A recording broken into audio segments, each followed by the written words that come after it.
সাইদ ভাইয়ের মা, মুগ্ধ ভাইয়ের মা, ইয়ামিন ভাইয়ের মা, নাহিদ ভাইয়ের মা।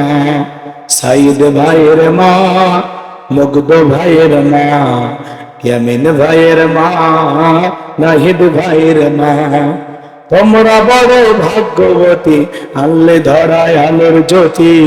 সালাম তোমায় জানায় ফেরেশতা মা, সালাম তোমায় জানায় ফেরেশতা। লা ইলাহা ইল্লাল্লাহ, জোরে লা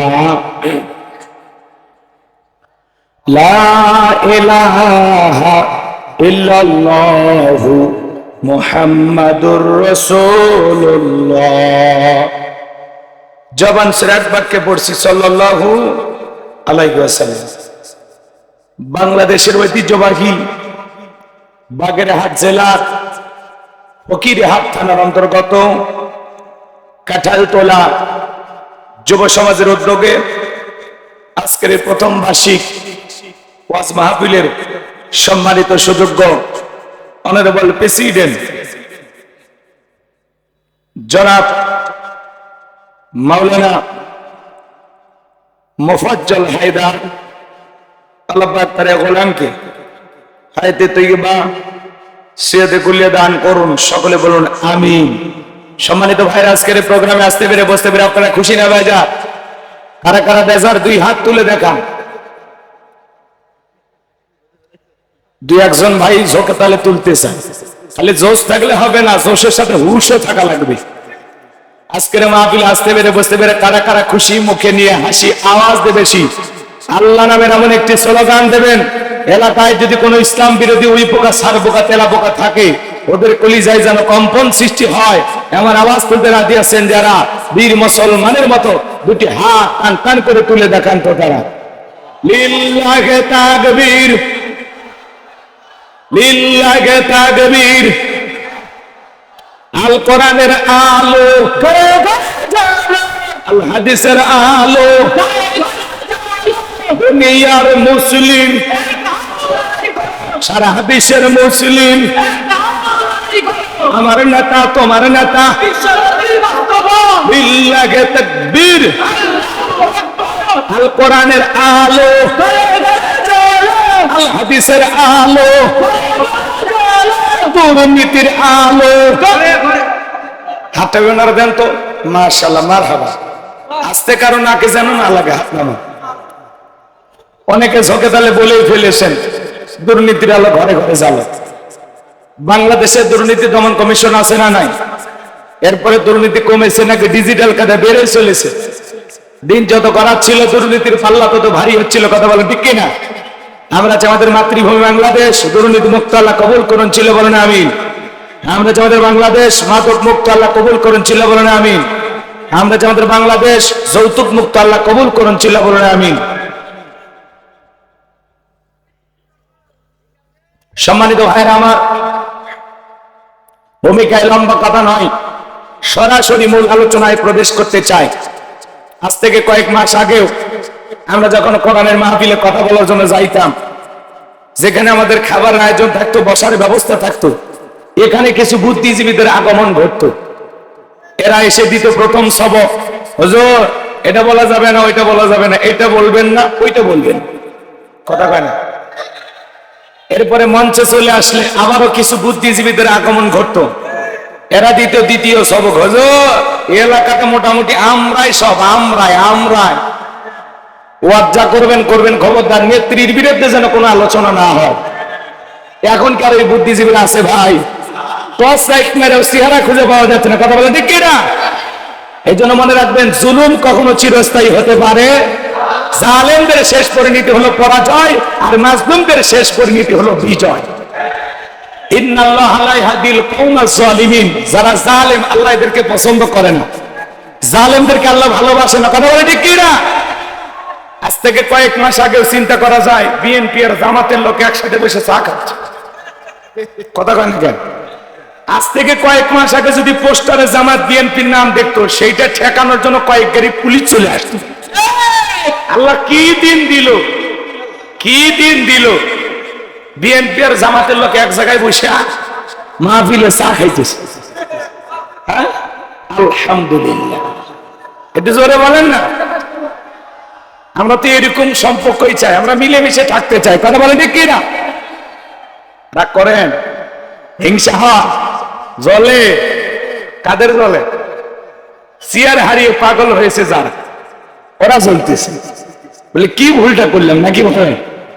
এই জন্য ভাইয়ের আমার, আমরা মিলেমিশে একটা ভালোবাসার নতুন বাংলাদেশ গড়তে চাই, কথা বলেন ঠিক কিনা? রাজনীতি হবে ভদ্র মানুষের, কথা বলেন না কেন? রাজনীতি মানে কাটাকাটি মারামারি হানাহানি হবে না, মিথ্যা মামলা দিয়ে ফাঁসানো হবে না, কথা বলেন না কেন? আমরা সতীনের রাজনীতি দেখতে চাই না, আমরা বন্ধুত্বের রাজনীতি দেখতে চাই। একই জায়গায় বসে দুই নেতা বসে থাকবে, কোনো কথা হবে না। মানুষ পছন্দ করে আমার এই ভাইকেও ভোট দিতে পারে, পাশে বসে থাকা ওনাকেও দিতে পারে, জনগণের ইচ্ছা, কথা বলেন ঠিক কিনা? কামরা কামড়ি কে, কিসের কামরা কামড়ি, কথা বলেন না কেন? আসুন না আমরা একটু নতুন বাংলাদেশ গড়ার স্বপ্ন দেখি। বারবার রক্ত দিয়ে এই যে বৈষম্য বিরোধী ছাত্র আন্দোলনের মাধ্যমে তরুণের আছে খেলা দেখাইলো, কথা বলেন। এখন বিভিন্ন দলের ভাইরা বলতেছে আমরা আন্দোলনে ছিলাম, আলহামদুলিল্লাহ, জি সবাই ছিলাম আমরা, কিন্তু তরুণেরা যেভাবে বন্দুকের সামনে বুক পেতে ধরেছিল, শহীদ আবু সাইদ কিভাবে বুঝিয়েছেন, মুগ্ধ আমাদেরকে যেভাবে বুঝিয়েছেন, এভাবে কেউ লড়াই করেনি, কথা বলেন ঠিক না? এই জন্য আমরা যে নতুন বাংলাদেশ পেয়েছি, এই স্বাধীনতাকে ধরে রাখতে হবে, এটা যেন কেউ হাইজ্যাক না করতে পারে, তৃতীয় কোন শক্তি যেন আমাদের ঘাড়ে নতুন করে চেপে না বসতে পারে, কথা বলে ঠিক কিনা? এই জন্য চোখ কান খোলা রাখবে। এখনো কিন্তু আমাদের ঘুমানোর সময় আসেনি, কথা কয় না কেন?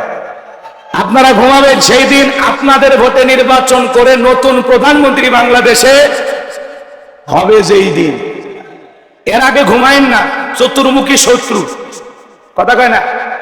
ভারতের এক শুভেন্দু হিন্দু দাদা, উনি বলে কয়েক মিনিটের মধ্যে বাংলাদেশ দখল করবো, ও মনে করে বাংলাদেশ চকলেট, আর আমরা মনে হয় ও চাইলো আর দখল করতে দিলাম। আপনাদের মতো এই দুই চারটা মাঝখান মার্কা কথাই বাংলাদেশের মানুষ ভয় পায় না, কথা বলে ঠিক কিনা? এই ক্যাডারগিরি দাদাগিরি ভারতে চলবে, বাংলাদেশের ভূখণ্ডে চলবে না। বাংলাদেশের 56,000 বর্গ মাইলের সোনার টুকরা এই দেশের মানচিত্রে যদি কোনো শকুনের নজর পড়ে, কেউ যদি আমাদের বাংলাদেশের দিকে চোখ তুলে তাকায়, আর চোখ আমরা উপড়ে ফেলবো, কথা বলে ঠিক না? ভয় ভীতি দেখায় লাভ নাই, আমরা মুসলিম জাতির পিতা ইব্রাহিমের সন্তান, যে ইব্রাহিম আল্লাহর খুশির জন্য নবরীদের আগুনে পুড়তে রাজি, কথা বলে ঠিক না? আমরা ইসমাইলের ভাই, যে ইসমাইল আল্লাহর খুশির জন্য ছুরি নিচে সবাই হেঁটে রাজি, কথা বলে ঠিক না? এই জন্য কারো হুমকি ধুমকিতে বাতিলের চোখের আগামীকে আমরা ভয় পাই না। আমরা মাথা নত করে বেঁচে থাকার জাতি না, মাথা উঁচু করে বেঁচে থাকার জাতি। মুসলমান কারো গোলামি করে না, মুসলমান একমাত্র আল্লাহর গোলামি করে, কথা বলে ঠিক না? বিদায় হুমকি ধুমকি দিয়ে কোনো লাভ হবে? কষ্ট পাইতেছেন আমার কথা? আমি আলোচনা শুরু করে দেবো, আপনাদেরকে আর কষ্ট দেব না। ছোট্ট একটি সূরা আপনাদের সামনে তেলাওয়াত করেছি, সূরাটির নাম কাউসার। জোরে বলেন কি নাম? একটু চিল্লা বলেন কি নাম? আর একটু জোরে বলেন। মোট আয়াত আছে 3টি, রুকু আছে একটি। বিশ্ব নবীর মক্কার জিন্দেগিতে আল্লাহ তাআলা এই সূরাটি নাজিল করেছেন, কোরআনুল কারীমের 108 নম্বর সূরা। আজ থেকে কয়েক বছর আগেও এই জায়গায় মাহফিল করার জন্য আমার ভাইয়েরা চেষ্টা করেছিল। এ ভাইয়া কি হয়েছে? হ্যাঁ ছিলেন কে? হ্যাঁ এই ছেলে বসো বসো, আসতে বলতে পারো না বাবা, চিল্লা পাল্লা করা যাবে না, কেউ একটা টু শব্দ করবেন না, সুবহানাল্লাহ আলহামদুলিল্লাহ আল্লাহু আকবার, এর বাইরে কোনো আওয়াজ হবে না। আমি বলবো আপনারা শুনবেন, আজকে আমাকে বলতে হবে, আপনারা শোনার জন্য আসছেন না? জি। আর বিশৃঙ্খলা করবেন আলোচনা করে, আমিও তৃপ্তি পাবো না, আপনারা শুনেও শান্তি পাবেন না। অতএব আসুন আমাকে একটু বলতে দেন। এখানে আজ থেকে কয়েক বছর আগে আমার যুবকেরা মাহফিল করার জন্য চেষ্টা করেছিল, করতে দেয়নি, কথা বলেন না। তাতে কি হয়েছে? সমস্যা হয়েছে? বলেন তো, ওরা যে বাধা দিয়ে মাহফিলকে চিরতরে বন্ধ করতে পারছে, আবার চালু হয়েছে না? এই যে আমার ভাইয়েরা চালু করছেন, এটা কাল কিয়ামত পর্যন্ত চলবে ইনশাআল্লাহ। আপনাদের সহযোগিতা করা লাগবে, পাশে থাকা লাগবে, থাকবেন তো ইনশাআল্লাহ? আল্লাহ কবুল করুন, চিল্লা বলেন আমিন। সম্মানিত ভাইরা আমার, তাহলে সূরার নাম কি বললাম? কাউসার। মোট আয়াত 3টি, রুকু আছে 1টি। অনেকে ভাবতেছেন হুজুর এই সূরা থেকে ওয়াজ করবেন, আগে যদি জানতাম আপনার মাহফিলে আসতাম না। বলেন তো বাজার, পরিচিত পথে পথ চলতে সহজ হয় না কঠিন হয়?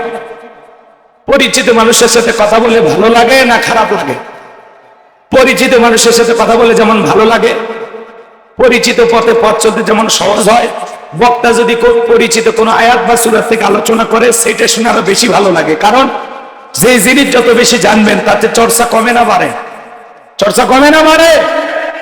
এর জন্য আসুন সূরা কাউসারের তাফসীর আজকে আমি যেভাবে করব, হয়তো আপনারা সেভাবে শোনেন না, হয়তো আপনারা যেভাবে জানেন আমি হয়তো সেভাবে জানি না। কথা আছে না, একটা ফুলের এক একটা সুঘ্রাণ।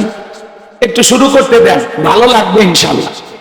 রাত 12টা পর্যন্ত একটু ধৈর্য নিয়ে বসেন।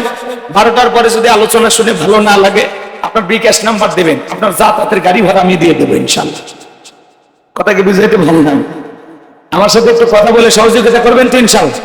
তাহলে শুরু করে দিলাম, তাকবীর দেন, লিল্লাহি তাকবীর। তাহলে সূরার নাম মনে থাকবে তো ইনশাআল্লাহ। পাশে শুনছেন সূরা আল মুমিনুন, আজকে সূরা কাউসার মনে রাখবেন। আর চুলকাটি মাদ্রাসায় সূরা হামিম আস-সিজদা মনে থাকবে তো ইনশাআল্লাহ। তাহলে 3 জায়গায় দেখা হলো, 3টা সূরা থেকে আলোচনা করেছে। আল্লাহ যদি আবারও কোথাও দেখা করান নতুন কোনো বিষয় নিয়ে আলোচনা হবে ইনশাআল্লাহ। কোরআনে আলোচনার অভাব নাই। আমাকে আল্লাহ যদি কিয়ামত পর্যন্ত হায়াত দেয় আর আপনাদেরকেও শোনার মতো আল্লাহ তৌফিক দান করে, আলোচনা করে শেষ করা যাবে না। এত আলোচনা আল্লাহ তাআলা কোরআনুল কারীমের ভিতরে দিয়েছেন। আল্লাহু আকবার বলেন। কোরআনের কথা বলে শেষ করা যাবে না, এর কোনো কুল কিনারা নাই। কথা বলেন না কেন? এর কোনো কুল কিনারা নাই। তাহলে কোরআনের কথাগুলো শুনলে লাভ না লস? জোরে বলেন। লাভটাকে আমার আল্লাহ জানায় দিলেন, ওয়া ইযা কুরিয়াল কুরআনু ফাসতামিউ লাহু ওয়া আনসিতু লাআল্লাকুম তুরহামুন।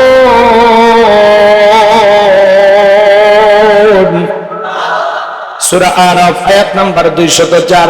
আমার আল্লাহ রাব্বুল আলামিন জানিয়ে দিলেন, তোমাদের সামনে যখন কোরআন পাঠ করা হয়, কোরআনের আলোচনা করা হয়, চুপ করে কান লাগে মনোযোগ সহকারে কোরআনের কথাগুলো শ্রবণ করো। যারা চুপচাপ কোরআনুল কারীমের কথাগুলো শ্রবণ করবে, আমার আল্লাহ রাব্বুল আলামিন আসমান থেকে তাদের উপরে আল্লাহর রহমত বৃষ্টির মতো নাজিল করবেন। বলুন সুবহানাল্লাহ। এই জায়গায় আল্লাহর রহমত নাজিল হইতেছে, আপনাদের বিশ্বাস হয় কিনা? কোরআনের কথাগুলো শুনে লাভ না ক্ষতি? ওয়াযাক্কির ফাইন্নাল যিকরা তানফাউল মুমিনিন। সূরা জারিয়ার 55 নম্বর আয়াত। আল্লাহ ডেকে বলেন, যারা আমার মুমিন বান্দা তাদের সামনে যখন কোরআন ওয়াজ করা হয়, কোরআন থেকে উপদেশ দেওয়া হয়, এই কথাগুলো শোনার পরে আমার মুমিন বান্দাদের উপকারে আসবে। বলুন সুবহানাল্লাহ। তাহলে কোরআন থেকে আপনারা কথা শোনার জন্য আসছেন, যা শুনবেন পুরোটাই লাভ। 1 ঘন্টা যদি কেউ কোরআন শোনার জন্য সময় দিতে পারে, 500 রাকাত নফল নামাজ বলে যে সব হয়, সেই সম পরিমাণ সব আল্লাহ তাআলা আপনাদের আমল নামায় লিখে দিবেন। বলুন সুবহানাল্লাহ। তাহলে 12টা পর্যন্ত ধৈর্য নিয়ে থাকবেন তো ইনশাআল্লাহ? কারা কারা থাকবেন 2 হাত তুলে বলেন ইনশাআল্লাহ। আর একটু জোরে বলেন ইনশাআল্লাহ। মাঝে মাঝে হাত তুলেনি যারা ভেজাল আছে, তাহলে হাত তুললেন না যে, ঠিক আছে, সমস্যা নেই, থাকতেই পারে।